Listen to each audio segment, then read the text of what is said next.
What's up, you guys? This is Tori Kravitz, another episode of She's with the Band. I am joined by my co-host Alicia Atout, and today we are so honored to be joined by rock guitar trailblazer who's shared the stage with icons like Alice Cooper and Demi Lovato. Please welcome Nita Strauss. How are you doing today?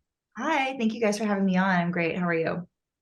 Doing fantastic, winding down to the end of the year. Just got home Yeah, from a tour with Demi Lovato. So how was all of that for you? it's been great. It's been an awesome adventure to do something different, step outside of your comfort zone.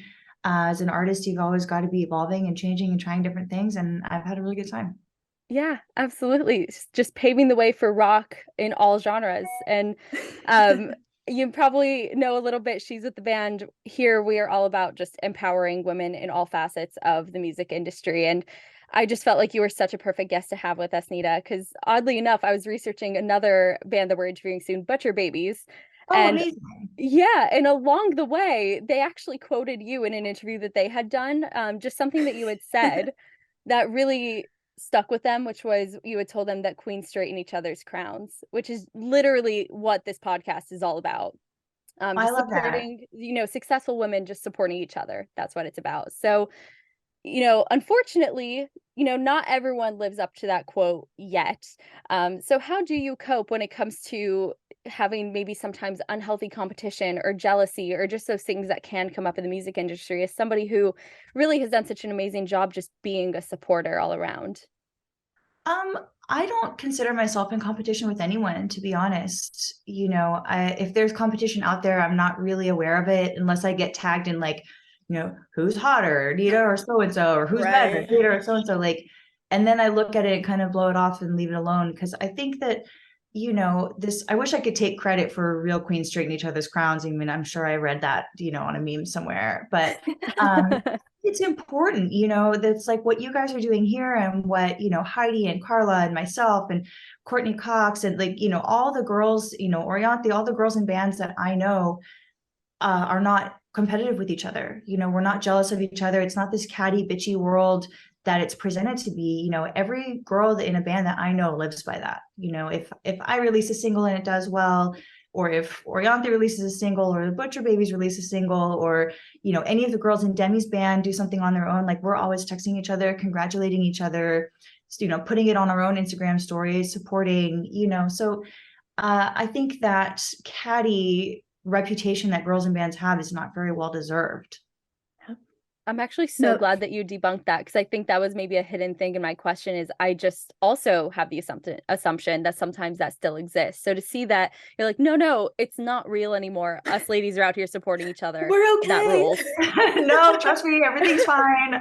Yeah, I honestly, I literally can't remember the last time something like that happened, outside of these random Twitter polls, pitting people against each other. It just in my sphere of reference, it just doesn't exist. We all like each other and we're all supportive of each other. And, especially in the female guitar player orbit, we are all just sort of in the same goal and the same purpose, which is creating more women like us, inspiring more women to pick up the guitar and play. So I can't even think of the last time somebody, a woman in any facet of this industry that I heard she was talking bad about me or anything. It just doesn't That's really happen. amazing. Yeah, we're Yeah, that's lucky. huge. That it really is. And I'm glad that we were kind of talking about the influence that women can have because it's always bizarre to us when we see comments like, wow, she can shred like that. And people always put emphasis on the she. And it's like, of course she can. What makes it any different? So do you kind of remember those first female guitarists or those rock badasses on stage that gave you that same certain shock factor, but in the positive way? Yeah, for me, it was Jennifer Batten for sure. That was that first time, I remember as a young guitar player, being in the metal scene, obviously getting inspired by the typical shred guys that, a lot of, metal guitar players are. And then I saw a video of Jennifer Batten playing at the Super Bowl with Michael Jackson.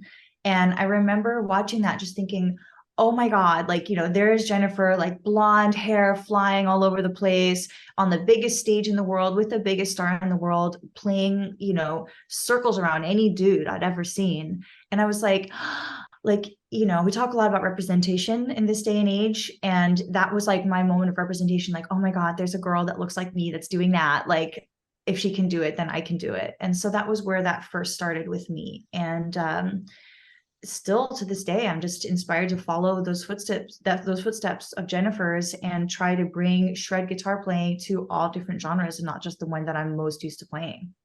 Are there some moments when you're on stage and you feel like, man, I'm really channeling her right now? And it's almost like, hey, I got here. Like just moments where you realize how full circle is this? Not consciously, I would say, but somebody recently made like a meme, like I got tagged in something of like a picture of Jennifer and Michael Jackson and then me and Demi in the same pose. Like, Wow. That's there cool. was her and, the king of pop, undisputed GOAT. And like, there's me and Demi in like literally the same sort of back-to-back pose. And that was definitely a cool full circle, like, wow, I'm carrying the torch that Jennifer first lit and first carried. And she even commented on it. Like Jennifer even responded back and like said that it was sweet. So It was a very cool moment. Those moments always feel good. Those are the ones where you're like, okay, I'm doing what I'm supposed to be right now. Yeah, exactly. It's like, oh, little me. Totally. Yeah. And on top of that, like you're really inspiring kind of a next generation, like what she did for you, you're doing now for other young girls, I imagine. So that in itself, continue the full circle. I hope so. Yeah. And I mean, being on stage with Demi Lovato must have been so cool. And, you are revered, and this is not a surprising fact, but your role performing alongside Alice Cooper. And as we've mentioned earlier this year, joining in the pop music spectrum, helping bringing metal to the mainstream, which is a big topic of conversation on Knotfest as well, because we love to see it. But what do you think were the differences for you? We do love to see it. We really do. But what do you think were the differences for you as far as like the reception that you received and the treatment both on stage or behind the stage as a female musician in the pop scene compared to what you were previously used to in heavy music? Because they are different worlds. Totally different worlds. I will say that Demi's fans were incredibly receptive to, this new band, this new genre, this new style of music. In our community, in the rock scene, it's anytime an artist completely changes styles, it's always met with a lot, like very, very polarized reviews. Some people are like, yeah, I love it, do whatever you want. Other people are like, no, stick to what you are, stick to the reason why we love you. And it was really amazing to see Demi's fans, the Lovatics, just really embrace this new genre of hers without any judgment and without any criticism. It would be really easy for a fan base to go, this is not why we're fans of you. Like we like your pop songs. We want to hear your sort of pop R&B style. And here we were playing this pretty heavy rock set. We didn't do a single watered down pop song in the whole thing. The entire set was on 10, start to finish. And nobody left. Everybody loved it. They stayed and they cheered and they had a great time. They, tagged us and they said it was the best show they'd ever been to. And it was just wonderful to see that kind of support for an artist. I think Demi deserves it. And it's just nice to see somebody getting supported for doing the kind of music they want to do. Yeah. And if I'm not mistaken, didn't she very deliberately put together a full female band? She did. Yes. Yeah. She did many cool. times. That was something that she always wanted since she was a little girl. She's been touring since she was a kid, Right. And she said she always wanted to be in an all-girl band, and now she is. So it's cool to be a part of that. Amazing. And we're, of course, talking about different worlds. And although your collaborations and other things with musicians, it's been incredible, but you've also dabbled outside of the world of music and into the land of professional wrestling. And saying that wrestling is an obsession is an understatement for me. So seeing you rock the entrance, not only for Shinsuke Nakamura at WrestleMania, which is massive, but also your friendship with the adorable Mick Foley. It's the cutest. So who would you say is a female superstar in wrestling that you'd love to do something fun with in the future? I would love to rock out some Becky Lynch entrance music. That would be my ultimate dream, like a new shreddy Celtic Invasion. I love Becky. I just have absolutely adored her persona from the very, very beginning. We've been friends for several years. We have a really cool YouTube series. It only has a couple episodes together where we just talked about our journeys and we got to know each other really, really well. So I would love to do something with Becky down the line. I would love to see something with Becky, and having that whole Celtic aspect too is just so up her alley as well, going back to almost her NXT roots in a sense. So totally. please send that text out. Yes, she knows. We've talked about it. Trust me. So dude, I think we got to tag her in this interview now. Whatever we have to do, let's make this happen. Yes. Yes, and continuing to, doing research about you as well. I think I've just really latched on to some of your favorite quotes, Nita. I'm realizing I think I'm just a nerd for quotes. But I did read that another one of your favorite quotes is luck is when preparation meets opportunity, which for me, absolutely one of my favorites as well that I've lived by for years. And not only that, but to me, it seems like you are such a living example of that quote coming to reality. You've been on the road for over 20 years, having performed with some of the biggest rock acts, and you've really made sure that you were in the right spot at the right time for the opportunities you have now. So, what do you think were the most vital skills and mindsets that you developed really early on in your career to make sure that you were set up for success to be where you are now? So I grew up in sports. I grew up doing gymnastics and ballet and competing in gymnastics. And I remember being like really young, 8 or 9 years old, and doing my first gymnastics competition. And I won, like not to brag, but I won, sweat the whole thing, sweat the, every category in the overall. And I was so proud. And my coaches were so happy. And my parents, my mom was crying. And then the next couple months later, I competed again and I lost. Like I didn't win a thing. I think maybe a participation trophy, a sixth place, something in some category. And I was so upset. And I went to my coach and I was like, why didn't I win? And my coach was Ukrainian. She was very stoic. And she said, you didn't win because you didn't work as hard this time. And I was like, oh, like, Ouch. And it was sort of like this aha moment in my 8 or 9 year old head. Like, okay, the amount of work that you put in directly affects the results that you get out of it. And I was like, okay, all right, And I remember just kind of carrying that mindset with me throughout my entire life. And it's the same thing, that any professional athlete, professional musician, or anybody goes through. Like, if you have a bad show or if you're unprepared, you can't really blame anybody but yourself for these things. You just work as hard as you can and put all the work in that you can. And then if things don't go your way, at least you have that pride and that, knowledge that I did everything I could. And if it didn't work out, like I couldn't have worked any harder at it. But I think as long as you can do that, as long as you can be proud of whatever effort you put in, then you're in a good space. Or if you look at, if you have a bad show and then you go, man, I should have been practicing, but I stayed home watching Netflix, or I went out with my friends or whatever, like when I could have been working on my stuff, then that is the time when you can look at yourself and reevaluate your priorities. But it's really just putting your head in the right place and working hard. There's no special secret to it that I have that other people don't have.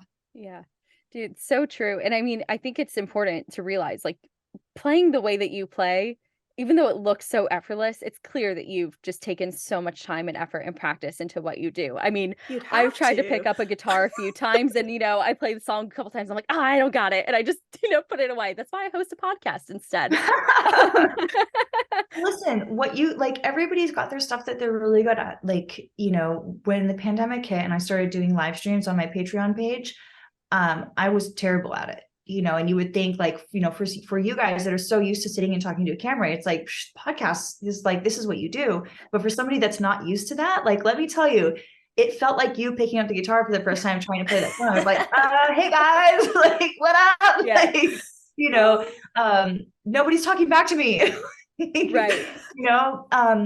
And so it's just, again, it's just the hours that you guys have put in to honing your craft, hosting and podcasting and this kind of thing. It's just the hours that I put into playing guitar. It's I hear people going like, oh, I could never do what you do. And I'm like, well, what do you do? They're like, I'm an accountant. I'm like, I could never do what you do.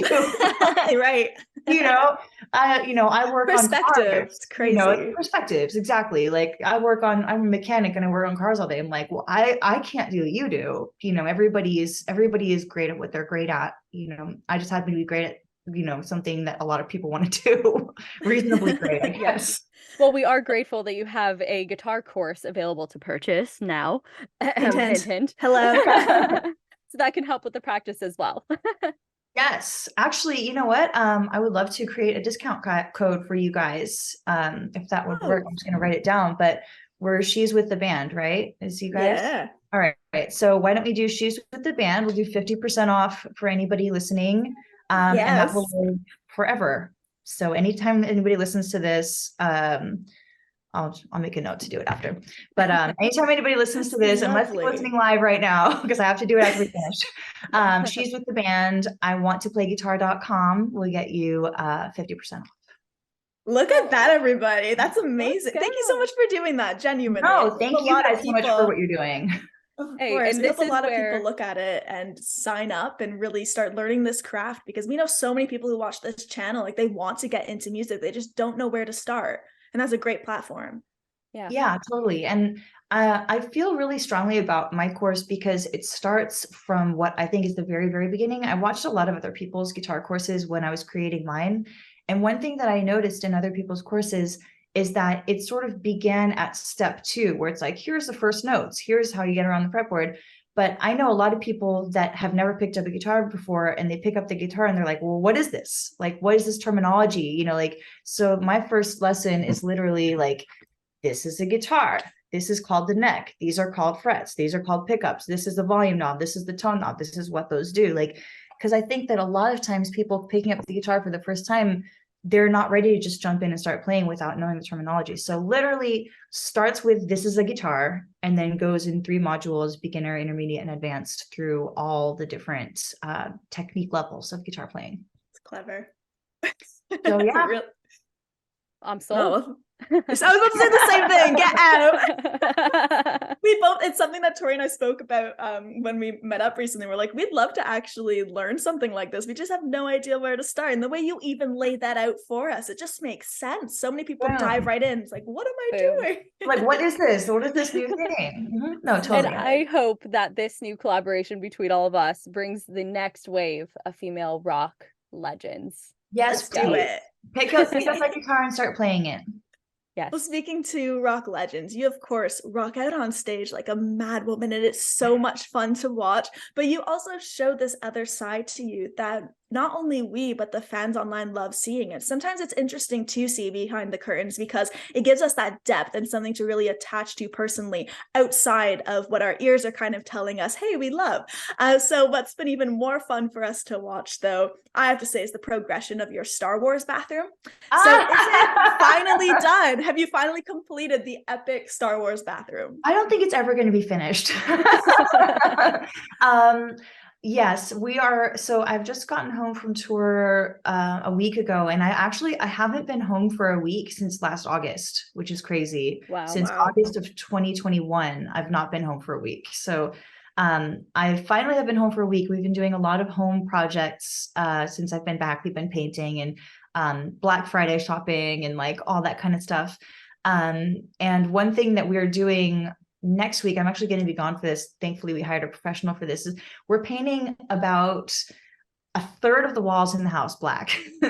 So I think once the Star Wars bathroom gets a coat of black paint instead of being all like the white stuff, all the stuff on the white walls, I think that will really give it that very spacey kind of feel. Oh, it'll be a huge vibe change for sure. Big time, big time. Josh gets so into it. My boyfriend, he finds, my stuff is like kind of tasteful Star Wars. And then he finds stuff like a Han Solo and carbonite door cover. He's like, what about this? I'm like, I don't know. I feel like that might be a little much. Yeah, I've got like these prints, like it's like Darth Vader sipping tea in a field of flowers. And I've got like little Death Star planters with little plants in them and stuff like that. It's kind of like bougie Star Wars. Yeah, and he's like, let's just put like a giant Jabba in the corner and let's call it a day. He's like, let's just get a huge Han Solo and carbonite and like all kinds of stuff. So I'm sure he'll win out in the end. I think his persistency and my love of Star Wars will combine and we'll end up getting that. I love it. Please post progress photographs, just a couple more, because it's been really cute to see. I totally will. Awesome. And I know I've touched on this already, but I think it's just worth emphasizing that you did start playing guitar when you were very young, and you left high school your junior year to begin pursuing it professionally and began touring with your first band when you were a teenager. And being a role model, as we've already discussed too, I think there might be a lot of beginners where, okay, they have the chops, they have the skills, but it is a whole other beast to turn your hobby into a profession and make that big leap, especially when it can be really time consuming or a little risky. So I'd love to hear also your advice just for the young people who are listening, who have now gotten your course, who are just taking the leap. Yes. Just what they should do with that first step to make it happen. I think the most important thing is to get out there and play guitar in front of people. In this day and age of the internet, it's a lot easier to, start a YouTube channel or go on your Instagram or TikTok or whatever and do all this stuff from the comfort of your home.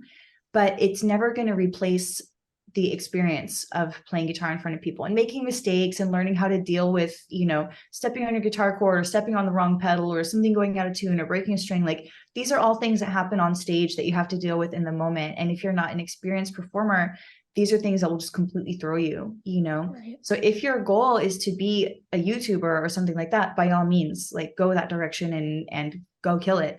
But if your ultimate goal is to be a touring musician and, get a big gig or go out on a tour with your own band, you have to have that experience on stage before you get to the big stages. You have to start small and get experience and develop your craft and develop your technique. So when the time comes that you're on this big stage, you're not like, oh my God, this is the first time I've ever broken a string in front of people, something like that. So just get out there and play as much as you can, do cover bands, open mics, coffee shops, like basically just whatever you can do to hone your skills and get there. So when the time comes, when the big call comes and you're going out on your first big tour, you have that seasoned experience of a pro to back you up. That is so true. And you know what? You actually posted what might be one of my favorite examples of a live fumble and making the comeback, which was Demi with the microphone. You posted that video. That was great. It was amazing, but prime example that you just got to roll with the punches. Has there been one for you that's really memorable where you were just like, okay, I got it together, but wow, that was intense. Oh my God. I have fallen down on stage so many times, like it is impossible to count how many times. It just comes with being super active and running around and, the bubbles and whatever on stage, and you're just going to slip and fall. Yeah. And the amount of times that I've slipped and fallen on stage and kept playing, like, it was stuff that could totally throw you off, and it's been fine. Alice broke his cane about a year ago on stage. He smacked his cane on the edge of the riser and the piece flew off and hit me in the head. And like, there I was singing and playing, and like, somebody got a slow motion video of it happening. I was like, boom. And I didn't miss a note because of course you didn't. That's a true pro. Coming at me fast. So yeah, I mean, I've had, I've tore my meniscus on stage earlier this year. I've sprained both ankles on stage in the last 18 months. It's a trip. Yeah. No pun intended. A literal trip. Wow. Yeah. Literally a trip being on stage with me. So yeah, in a way, it's kind of good that I'm on a stage where I'm not running around quite as much until I have surgery scheduled in a couple of weeks. So it's probably for the best that I'm on a slightly calmer stage, and then we'll see what happens next year, of course. Yeah, fingers crossed for a speedy recovery on that front. Thank you very much. I'm dreading. I'm not dreading the surgery, but I am going to be in a straight brace, and I'm not going to be able to walk for a month after. So I'm miserable already thinking about that. I don't know what I'm going to do with myself. Obviously, I can't work out. I can't go anywhere or do anything. You're so incredibly active, so that must be a bit of a hindrance. But hey, like with anything, you will get through and come out even stronger on the other end. We know. Maybe I'll start a podcast. Hey, never been a better time. Exactly. But the problem is, after January, I'm just going to have to go back on the road again. So I can't start anything permanent. Yeah. Unfortunately. Limited edition podcast. There you go. I mean, that really is the perfect segue into our next segment, which is where we talk about all things jaw-dropping from your career. So we'd love to know, for the first one, what is the most jaw-dropping experience that you've ever had at a show? Whether something that happened on stage, something you saw in the crowd, it could even be a show you attended as a fan. Gosh, there are so many. But now you've got me thinking about wrestling, so I think I'm going to have to say Yes. WrestleMania. I'm playing Shinsuke Nakamura's theme song at WrestleMania in New Orleans, Josh's hometown, in the stadium where his team, the New Orleans Saints, play. He's been going to that stadium since he was a kid watching Saints games. And so to play this iconic song with such an amazing pro wrestler, standing there in the middle of the Superdome by myself, without a band or like anybody else around, it was just very, very surreal, very, very cool moment. I have to say, even watching it back, because it was my two worlds colliding, I host within music and I host within wrestling. I just thought this must be such an epic moment for her. And I just felt this like sense of happiness because you can just tell, like everyone knows WrestleMania is literally the biggest wrestling event of the year. And to have such a moment like that with one who was so hot, especially during that WrestleMania being Oh Shinsuke, yeah. just crazy. So hopefully more stuff like that, Becky, Yeah, it will was happen in the future. let's hope. Well, like I've got a new record coming out, so we're gonna have to send an advance copy of Triple H. Be like, what do you like? What song's your favorite? What Yeah. can we do here? Absolutely. Love that. And next one in our jaw-dropping segment, most jaw-dropping misstep early in your career and the lesson that you learned from it. Ooh, early in my career, I was about to make another meniscus joke, but That was a misstep, literal certainly. misstep. Early in my career, I got a lot of really bad advice. As a young guitar player, like you said, I started this career really, really young. I did my first national tour at 15 and dropped out of high school at 17 to try to do this full time. And at the time, I had so many people telling me what I needed to do in order to be successful in this industry. People saying you need to show more skin. If you have a boyfriend, you can't say that you're dating anybody because you need to appear available, and like all this kind of stuff. And looking back, obviously that's not the kind of attention that I wanted to get. I wanted to be known as a guitar player, and that was it. So once I realized that, I went the complete opposite way, and I started really dressing down. I dyed my hair darker, not brown, but like darker blonde to stand out less. And I would wear like a men's large t-shirt on stage and baggy cargo shorts, and like started touring with heavier bands. And I was like, I don't want to be the hot chick. I just want to be the guitar player. And like, that's not who I am either, And Yeah. I kept getting pulled back and forth with this dichotomy of like, no, you have to be the sex symbol. And it's like, no, you don't want to be known for that. You have to just be a serious musician. And like, when the reality is like where I am doesn't fit into either of those molds. And it wasn't until I started just dressing how I want to dress and acting how I want to act. And like, yeah, if I have a boyfriend, I'm going to tell the world about it because I love him, and I don't need to appear single. I don't need to have fans think they have a chance with me in order to be respected and have people come to my shows.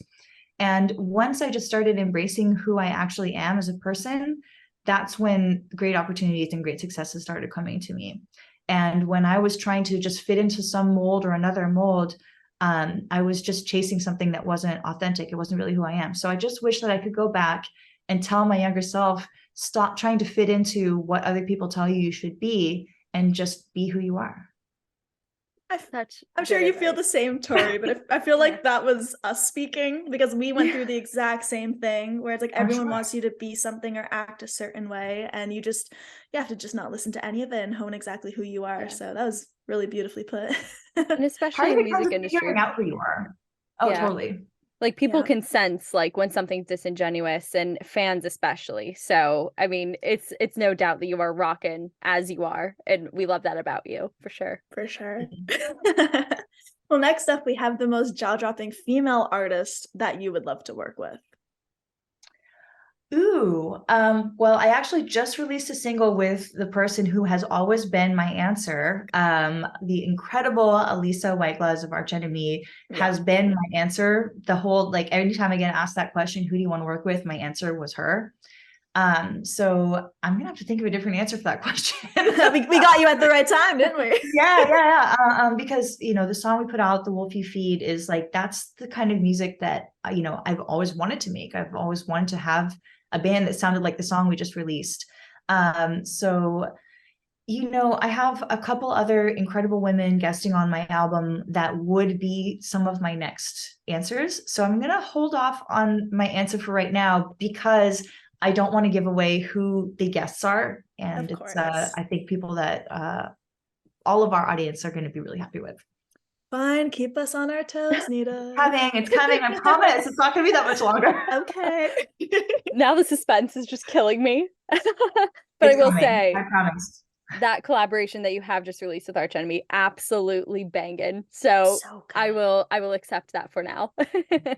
And our last one here is the most jaw-dropping misconception about you that you wish people understood. Ooh, that is a good one. I don't know what a misconception about me would be, really. Because I'm pretty open I think that I run all my own social media. I answer all my own comments and stuff. So I think people have a pretty good sense of who I am by now. Um, I have people a lot of times, I do a lot of workshops and clinics, and I have people that are surprised to meet me that like, they're like, wow, you're so nice. And like, I'm not to be like, whoa, you're really, like, what's something about yourself that people don't realize is that you're a nice person. But, I think people have this perception of musicians that we're aloof and that we're better, like that we can. That's not a good answer though. Let me think of a better one, because It's like going to a job interview and it's like, what's like, what's your quality? What are you weak like, at? I work like, too hard. Overwork. No. See, that's not a good answer. What a stupid thing to say. Let me think of a better one. No, but I do get where you're coming from. No, absolutely. Because it's one of those things too, where people think, oh, they must be in metal. They're so hard. And yes, the hardest rockers have been the kindest that we've met. Totally. It's totally 100%. Valid. So it does make sense. I'll give you a better one though. I am probably like off stage the absolute most boring person that anybody would ever imagine. After like, getting ready for shows, people are like, oh, what music do you listen to pump you up? Like, how do you get in the mood? Like, I literally sit and I chill and I do my makeup and I watch Frasier, and like, I don't pump myself up at all. I don't drink, I don't smoke. There's nothing like mind altering or anything. Like, I don't listen to like motivational speeches, or like my boyfriend likes to watch Conan and stuff before he goes on stage. Like, I just like am super, super chill getting ready for shows. And then I get on stage and like the switch flips and I go bananas for 90 minutes. And then I get off stage and I'm like, like, and I am like, if I don't have any guests or anything that night, I am makeup off, pajamas on, in bed 45 minutes from the time we get off stage to the time I'm back in bed reading my book. I'm a total homebody since I got sober. So yeah, it's the rock star life. I lived that when I was really, really young, and now I'm just kind of like grandma rock star life. Dude, that is like such a great thing to hear though, because I think there are still people who think, oh, rock star life, it's, sex, drugs, rock and roll. And I'm finding more and more that doesn't quite exist anymore. And it's totally okay to be healthy, take care of yourself, relax, and do it the way that you do it when you tour. I think that's amazing. I think that you're absolutely right. It is happening more and more. And it's a good thing to see, because again, like, growing up and like, doing van tours and bandwagon tours and just being, in that scene, especially as a girl, where you sort of feel like you have to keep up with the dudes and outdrink everybody and outparty everybody. It's nice to have being healthy on the road a little bit more accepted these days. It's funny, like going and visiting other bands, you see their tour bus. It's like, oh, you have this juicer, we have that juicer too. Or like, oh, you have this NutriBullet, we have that NutriBullet. And oh, we put these protein snacks or whatever on our bus rider. And every band has their own way of doing it now. It's more common, I think, to have a healthy lifestyle on the road than to be out like partying it up all the time. I mean, it's also much more sustainable, so that you can continue to do this for a long time. Yeah, totally. Which we would obviously love to see, because it has been such a pleasure just being able to learn more about you behind the music and everything that comes with it. So just thank you so much, Nita, for being amazing and chatting with us today. We really can't wait for the new music, the mystery collaborations, and of course, healthy healing after your surgery. Like that's so important. So just heal up. Thank you. And thank you guys again for what you do. It's so important to have a platform to elevate and support women in our industry. So thank you guys very much for doing what you do. Oh, thank you. Our pleasure. Well, everybody, I've been Alicia Atout, and on behalf of the wonderful Tori Kravitz, this has been Knotfest. She's with the band. We will see you next week, and be sure to hit up knotfest.com for all of our other exclusive interviews. Bye, everybody.